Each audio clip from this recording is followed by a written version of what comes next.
Antarctica, the world's greatest freezer, is melting. Trillions of gallons are draining into the oceans. Sea levels are rising. It's happened before, and it's happening again right now. It's not a question of will sea level rise a large amount. It's only a question of how fast that will occur. How will humans fight back before our cities are inundated? Holding off the sea would be the major employer of the world by 2100. Massive levees to defend our coastlines. Floating towns and cities. Vast dams connecting continents. It's our greatest challenge yet, Earth underwater.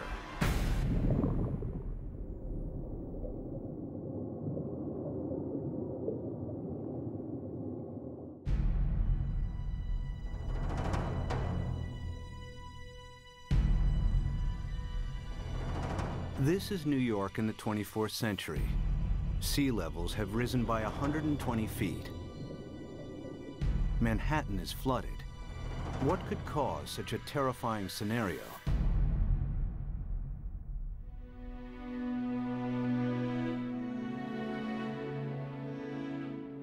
The answer lies here, in Antarctica, where vast amounts of frozen water are locked up in ice.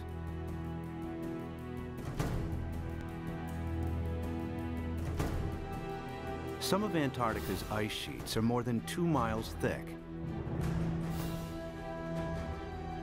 If melted, this ice would dramatically raise sea levels. And the melting has already started. Taxi checks complete.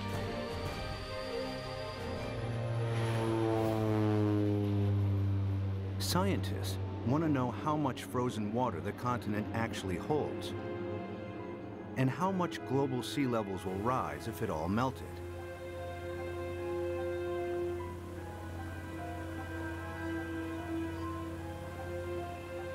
Specially equipped aircraft send radar beams deep into the ice, which reflect off the bedrock and measure the depth of the ice sheet.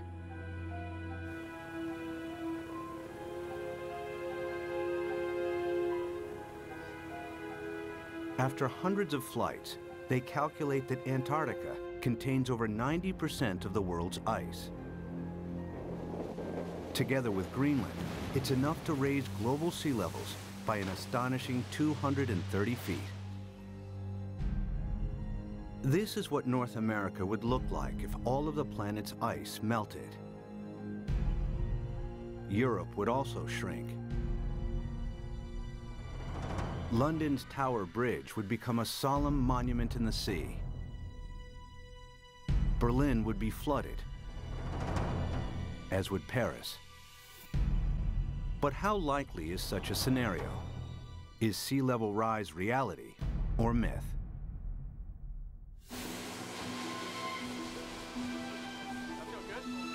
Professor Peter Ward is a paleontologist and astrobiologist. He's written extensively on the history of life on Earth.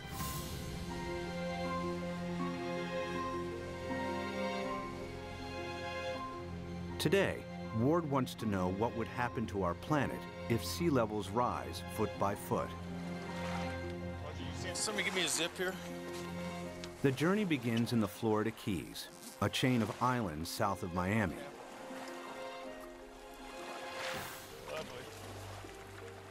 He's looking for clues from the past that may help predict the future of our planet. All right, guys, you want to go swimming? You ready?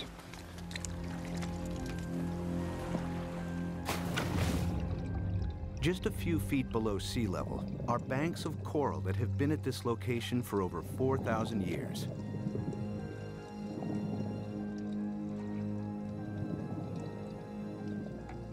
During this period, sea levels have been stable, not just in Florida, but around the world. Who's going swimming with me? Come on, boys.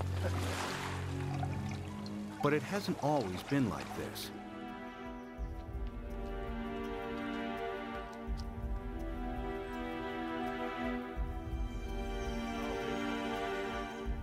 A few hundred yards from shore, Peter visits an abandoned quarry that reveals startling evidence from the past.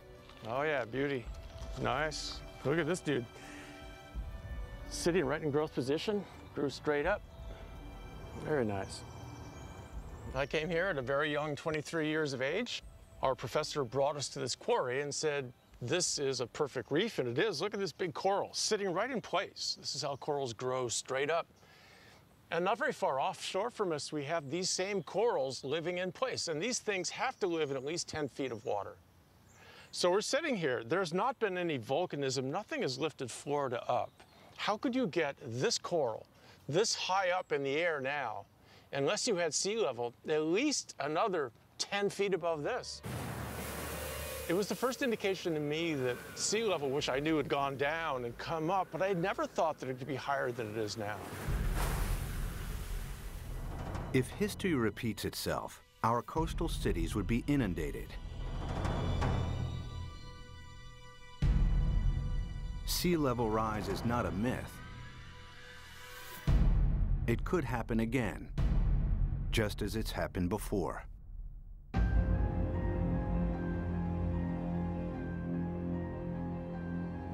The beginning of the most recent ice age was 70,000 years ago. The ice sheets expanded, the planet's landmass grew, and sea levels fell. Then temperatures rose again. The ice receded. Sea levels climbed and eventually settled at today's coastlines. But global temperatures are on the rise again. This time from humans burning huge amounts of fossil fuels. They produce CO2 and other greenhouse gases that heat up our atmosphere. Whenever global temperatures rise, sea levels follow. We have emitted so much carbon dioxide that the amount of carbon dioxide in our atmosphere has increased by about 1/3 in the last 100 years, and it is now higher than any time since at least 1 million years.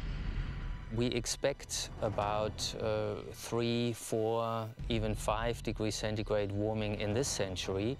The warmer it gets, the faster the sea level rises.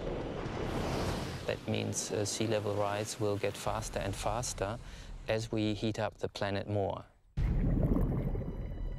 Of course, predicting future sea level rise is difficult, as the planet has never before experienced the dramatic increase in CO2 of the last 100 years.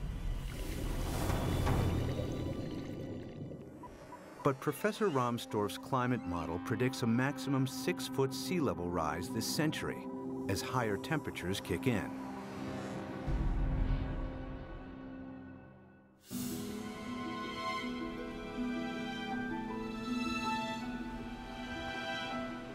One city that would face inundation this century is Miami, Florida. Just a few feet above sea level, it has virtually no defenses against a rising ocean.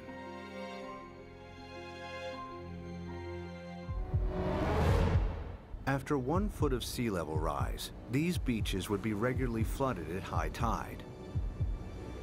After 2 feet, many roads would be submerged. After 3 feet, if a hurricane strikes, the surging water would overcome sea defenses and cause flooding deep inland. Much of the region's coastal real estate would be ruined. We are looking at millions and millions and millions of dollars of real estate here. And we can assume that every one of these things is $500,000 to $1 million. We've got 100 here, we've got $1 billion in a very short area through here. So our $1 billion of houses, we get 1 meter, 3 feet of sea level rise, and every single one of these houses is useless. Who's going to buy them? What happens to this $1 billion of real estate by the time we get 3 feet? I mean, it's gone. It's useless. It's just, you scrape it off with bulldozers and you just leave it here. That's what will happen. It'll just be left here. And it's not just residential properties that will be affected. Think of all the wharves and all the places where ships offload and onload all the goods and services. And if sea level rises even 3, 4, 5 feet, every single one of those ports has to be replaced. The cruise ship lines, there are billions of dollars of infrastructure that even a small sea level rise takes out. You got to rebuild it all over again. After 4 feet of sea level rise, electricity supplies would be affected as coastal power plants are flooded. After 5 feet, some of Florida's freshwater resources would be contaminated with seawater, and the Everglades National Park becomes a vast bay. After 6 feet, millions of Floridians would have to evacuate the state. So what's going to happen to Florida? By 2100, we'll be at least 4 to 6 feet higher. So this tide, which is not a high tide, will be about here, up to here. There's no way that we can keep the sea back as it rises. Miami-Dade County will be severely diminished.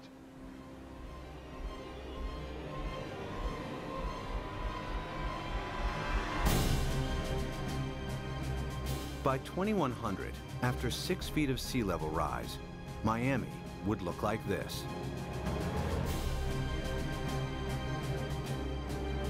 There's no way to prepare for this. You can't put levees around the kind of sea level rises we're in for.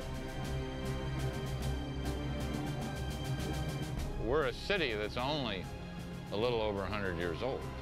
We became a town, an incorporated town in 1896, so we're not that old. But we may not make it for the next 100 years. The only way to prevent Miami from flooding would be to construct a vastly expensive system of levees surrounding the city. It would be a major engineering challenge, as Miami is built on porous ground that allows seawater to seep through. Alternatively, if Miami was flooded, the city would eventually have to be abandoned. There are cities you can save and cities that you can't save, and the choices will be based on, can we dike it off, can we put it off, or is this too expensive, not worth the price, not worth the effort. One city determined to defend itself against the sea is New Orleans, Louisiana. During Hurricane Katrina in 2005, large parts of New Orleans were flooded after a storm surge raised sea levels by 20 feet. The city lies several feet below sea level. Its antiquated locks and levees weren't strong enough to hold back the rising sea. As the storm pushed the Gulf's surging waters into Lake Borgne and onwards into the city's canals, New Orleans' sea defenses broke in 50 places. We had some levee and flood wall failures in the hurricane system, and the combination of that overtopping of the levees and the flood walls that failed caused massive flooding throughout the city. About 80% of the city of New Orleans was flooded following Hurricane Katrina.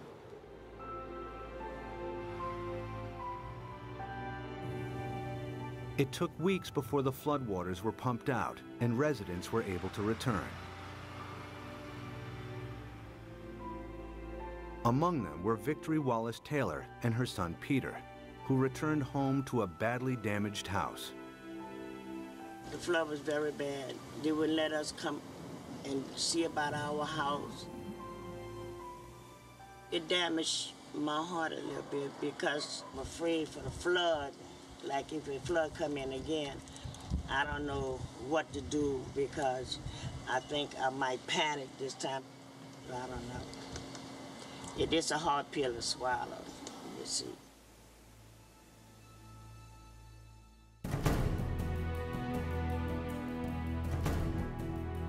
To prevent New Orleans from flooding again, the U.S. government is investing billions of dollars in the city's sea defenses. Along the riverbanks, the U.S. Army Corps of Engineers is strengthening New Orleans' levees and locks. Their work here provides future insight into the kinds of construction that may be needed to protect coastal cities around the world against rising sea levels. We learned a lot of key lessons, and some of the key lessons learned were incorporated into the designs for the Greater New Orleans Hurricane Storm Damage Risk Reduction System. And that system is a series of many different aspects. It has flood walls, it has pump stations, it has levees. There's the series that we call the multiple lines of defense. New Orleans defense takes a unique approach against the rising water by confronting the enemy itself. The flood surge that broke its sea defenses approached the city from Lake Borgne, a lagoon east of New Orleans. It's here where the U.S. Army Corps of Engineers is focusing its efforts. What we've done now is we moved the defense of the city out. We're about 12 miles from downtown, about 8 miles away from the 9th Ward, which is flooded. What we've done is we moved the protection from downtown, the heart of the city, left it in there, improved it. We've moved all the way out here, 8 miles out to the edge of Lake Borgne, where we now have this brand new structure which works as a primary line of defense. New Orleans is made up of the best topsoil from the United States that came down the Mississippi River and built up down here. However, back in graduate school, the whole idea was that the better it is to grow something on, the worse it is to build on. Well, this is the topsoil of the nation down here, so it's the worst possible stuff to build in. What you see behind me is the Hawken. It is a pile-driving crane brought in from Seattle, Washington, across the Pacific Ocean, down to the Panama Canal to New Orleans to build this particular gate and the barge gate. And what we've had to do is go down 60 feet through the newer material down to the old Pleistocene clay, and that is our basis. So the main wall itself goes down to minus 130 feet, and the batter piles that brace it are down to 190 feet. All tall buildings in New Orleans, the dome, everything is based upon piles. The new seawall also has to allow ships to pass through.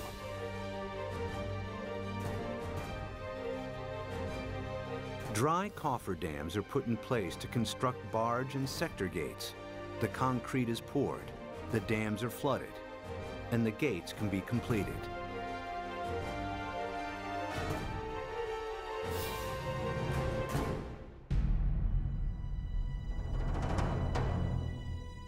New Orleans' new sea defenses are costing the taxpayer a hefty $15 billion.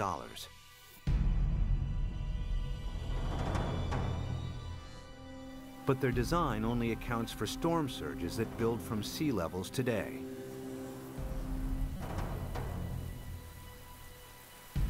If sea levels rise by 6 feet, any storm surge would be higher as well, and the city's sea defenses would have to be heightened at an even greater cost. Not every country can afford to spend billions on sea defenses. In Bangladesh, many of its 150 million inhabitants live at or just above sea level. Merely 3 feet of sea level rise will have a devastating effect on the country's population. Turns out the area of the world that would be most vulnerable to sea level rise would be Asia. The rice-growing river deltas in Asia that are very close to sea level. Even a modest 3-foot rise would put half the rice land in Bangladesh underwater. Bangladesh has over 100 to 120 million people, and that number is rising fast. A great deal of its land just simply gets covered by water. And again, once you have salt water coming up, it's not just the land that's covered, it's the intrusion of salt. Even a 3-foot sea level rise wipes out half its rice crop. Their population's going up 1/3, and their land is being shrunk by 1/3. You know, you do the math. It's a catastrophe coming at us. Much of Bangladesh is a vast muddy delta that can't be defended. 6 feet of sea level rise spells disaster. It would displace millions, probably at least a few tens of millions of people. Where are they going to go? India's already built a wall between India and Bangladesh. They're anticipating there are going to be a lot of Bangladeshis starting to move, looking for a place to go, and Bangladesh itself is already one of the most densely populated countries on Earth. And then there are another 18 or 20 rice-growing river deltas in Asia, the Irrawaddy in Burma, the Pearl River Delta in China, and so forth, that would be affected in varying degrees by the rise in sea level. By the end of the century, cities and coastlines around the world will be under siege from the rising tides. Everywhere, people will be building levees and sea defenses to fight back.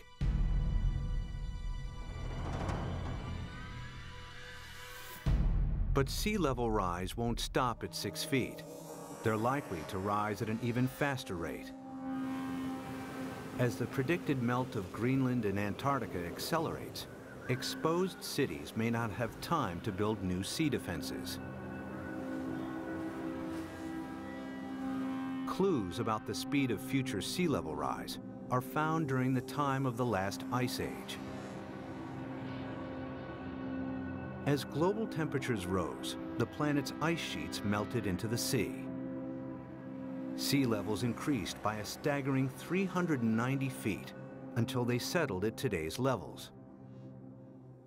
How fast did this happen? The answer may help predict how quickly sea levels could rise in the next century, and how much time we have to defend our coasts. Professor Rick Mortlock is one of the world's leading experts on past sea level rise. He and his team collect fossilized coral from the seabed. In the lab, they analyze and compare the exact depth and age of each sample. A clear picture emerges of how fast sea levels rose thousands of years ago. We have 2 pieces of fossil coral that was recovered from drill cores off of Barbados. So by dating these samples and knowing the depth at which they were retrieved, we can use that information to create a point-by-point reconstruction of sea level for the last 20,000 years. There's one particular sea level rise of interest. We call it Meltwater Pulse 1A.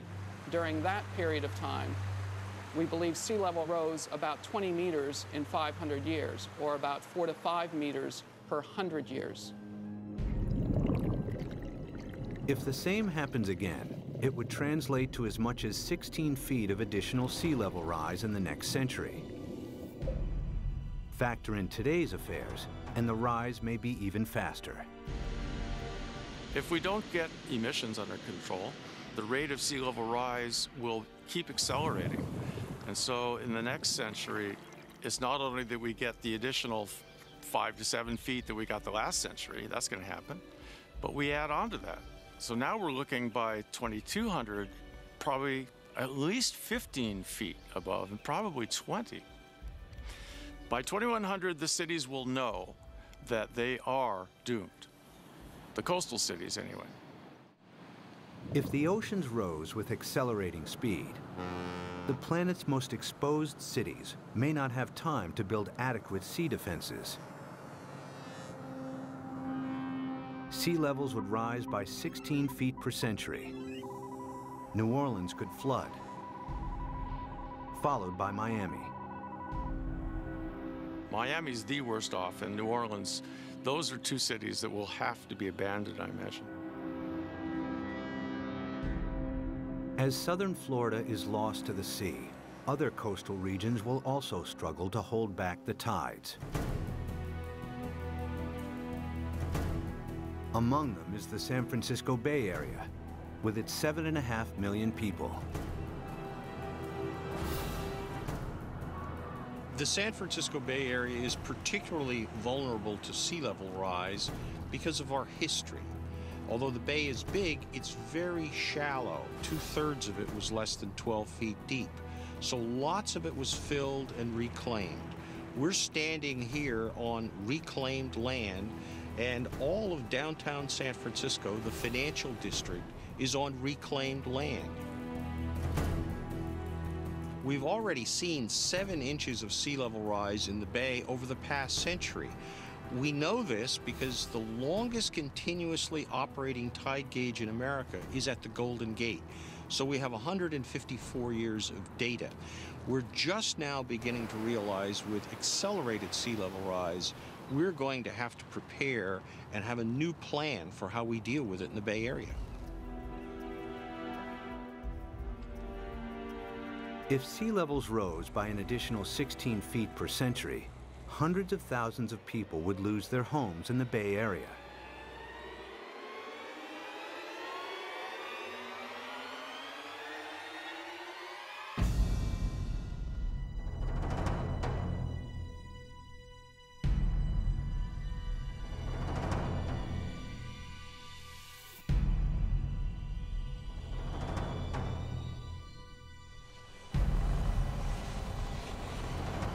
To protect San Francisco Bay, levees would have to be built on a massive scale. The silver lining is the engineering will create so many jobs. Holding off the sea will be the major employer of the world by 2100, I think. This is going to be worldwide. We're going to have a damn revolution.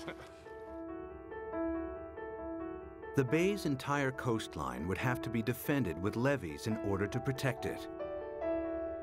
But in the east, the Sacramento-San Joaquin Delta would remain vulnerable because it's at or below sea level. The Delta has some of America's most fertile farmland. The most important part is food. It's unbelievable the proportion of human food that comes from land that is at sea level, not necessarily right next to the sea, but at an elevation that will be impacted by sea level rising. Sea level rises a little, all those fields next to it, even if they're not covered by the sea, are rendered useless for human crops by the sea. If the Delta and its farmland were lost to the sea, California's food supply would be in jeopardy. The Delta is also one of the main sources of fresh water on the American West Coast. This is the hub of California's water supply. 26 million people drink water that comes from this estuary. That's a huge number. 2/3 of the population of California gets water from this estuary. If you raise sea level even a foot, you know, which in our mind isn't all, as geologists, that doesn't seem like much, yeah, but that's common, yeah. If you raise sea level a foot, the work that we've done suggests that you will salt up this end of the Delta, even if the levees all stay together, even if they don't fail. If sea levels rise by 6 feet this century, local rivers will be contaminated with salt, and California's main fresh water supply will be lost. In the next century, after an additional 16 feet, the entire Delta will be claimed by the sea.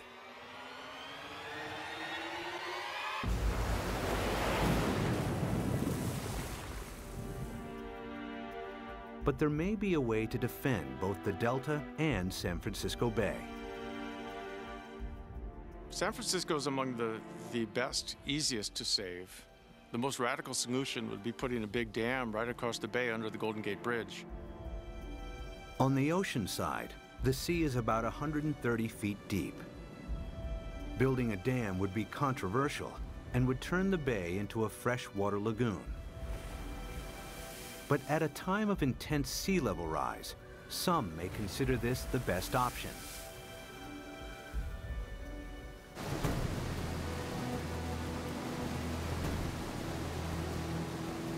Using cutting-edge technology, huge dredgers could pick up sand from the seabed nearby and deposit it as the dam's foundation.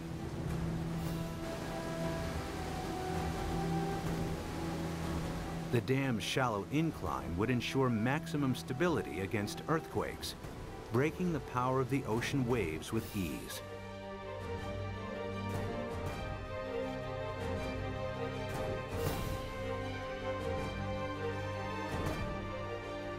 Vast pipes and pumps would be installed to keep the bay's river water flowing out to sea.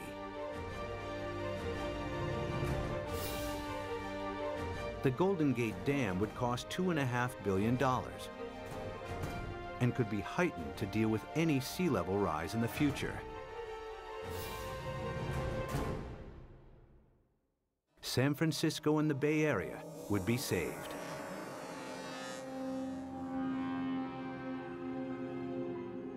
One region that may benefit from the U.S.'s sea defenses is the Mediterranean.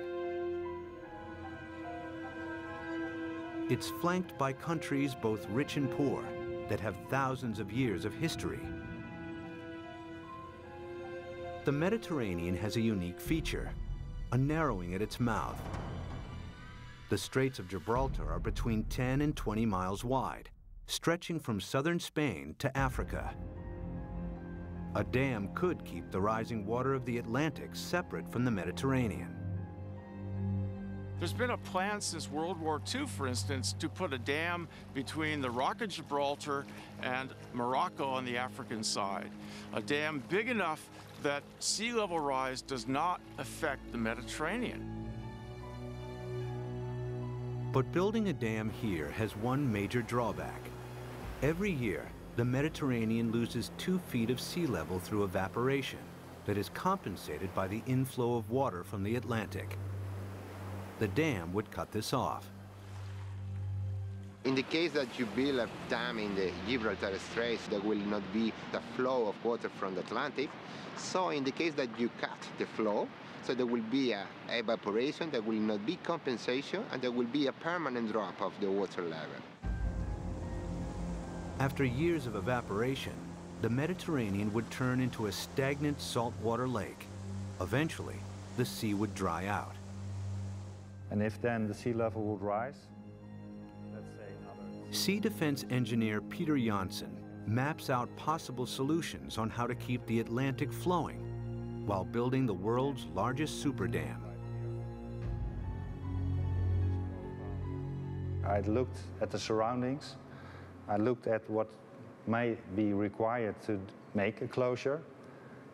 And then, well, I thought it may be feasible.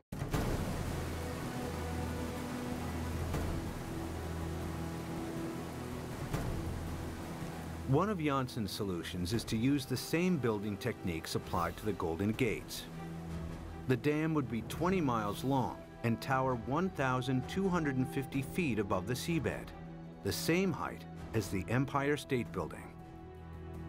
Another solution is to keep the natural flow of the Gibraltar Straits. Huge amounts of Atlantic surface water will flow into the Mediterranean. At a much lower depth, some of the Med's saltier water will be pumped back out again, keeping the sea's salt and sea level stable. The world's greatest super dam would cost $275 billion. The total cost related to what may be the impact for all the cities around the Mediterranean, it seemed acceptable. It may be a solution. The Gibraltar Dam would be the world's largest man-made structure, using enough rock to build 1,000 Great Pyramids. Although the dam would cut off the migration of marine life between the Med and the Atlantic, it would save the entire Mediterranean coastline from flooding.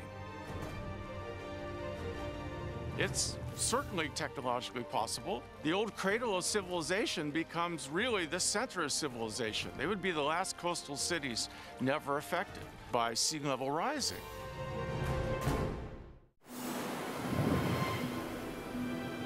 By the end of the next century, sea levels could rise by nearly 22 feet. Some cities may be saved through the construction of super dams.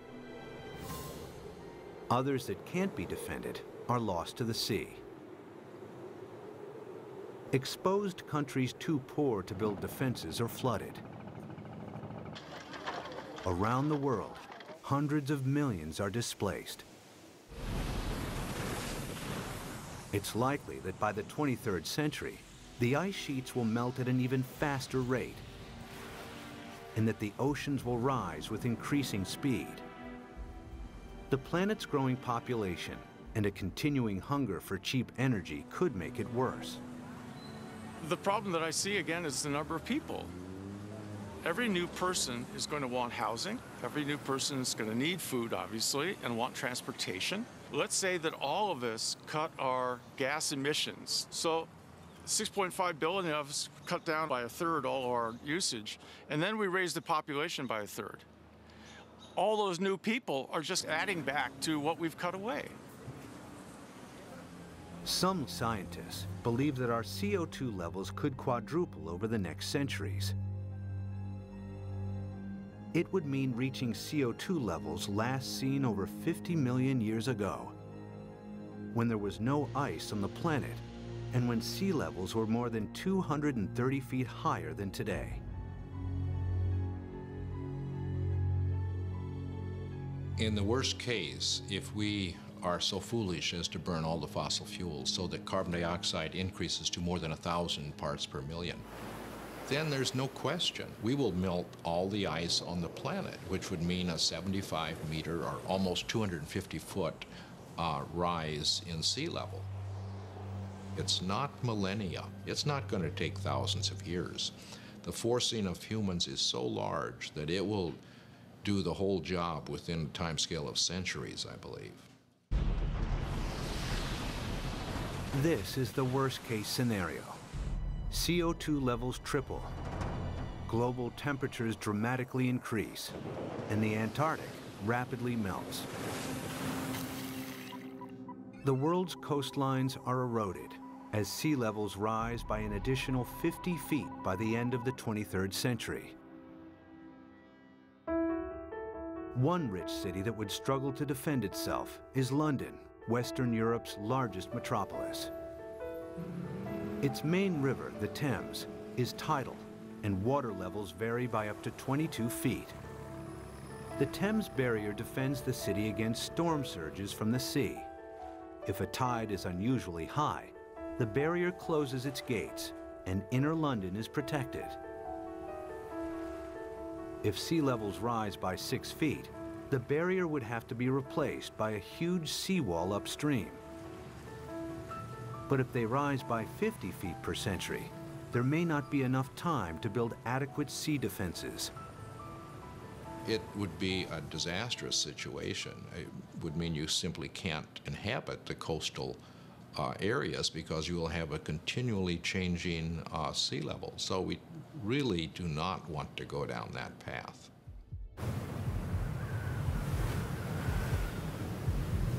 If CO2 continues to increase at a growing rate, 50 feet of sea level rise per century is a distinct possibility. The swiftly rising oceans would bypass any new seawalls. London and large parts of England would be flooded within a few centuries. The worst case scenario is when we have maybe 4 to 6 feet within a decade. That's not the kind of thing where you sort of sell your houses and say it's going to be okay. But you're trying to get out of there without drowning.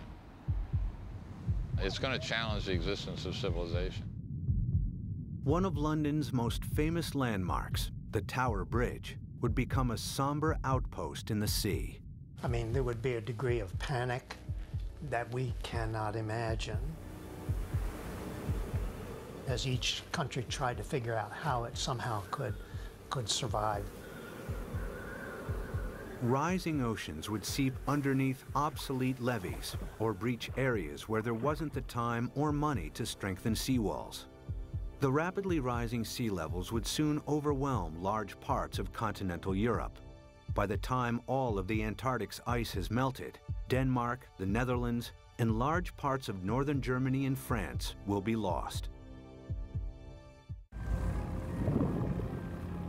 Significant sea level rise may turn Berlin into a coastal town within centuries. Another 100 years, and the city would be lost to the sea. The rising sea would creep up the River Seine and find its way to Paris. With an elevation of 115 feet, the French capital would be vulnerable to sea level rise. After all of the planet's ice is melted, it will flood. The affluent countries would try to protect their borders against millions and millions who would be leaving the areas most severely affected. But the stresses associated with migration on this scale are unimaginable. The meltdown of the planet's ice sheets would completely transform our world. But even as our coasts are pushed back by the rising oceans, resourceful humans would try to adapt.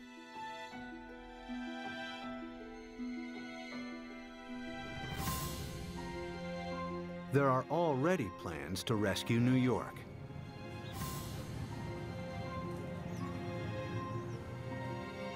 Manhattan Island is flanked by two fast-flowing tidal rivers. The entire city is directly exposed to the North Atlantic and extremely vulnerable to sea level rise.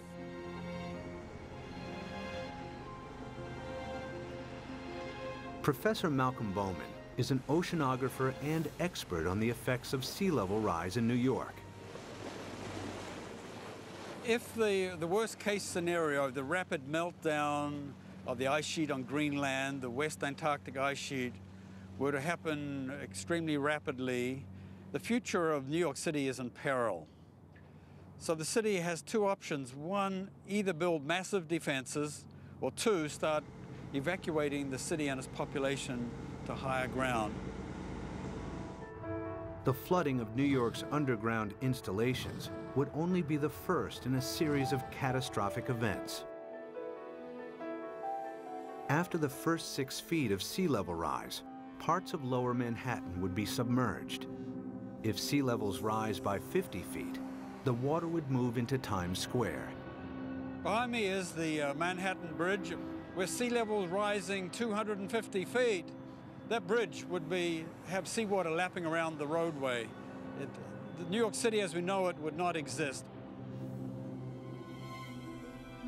But there is a way that New York might adapt even to extreme sea level rise.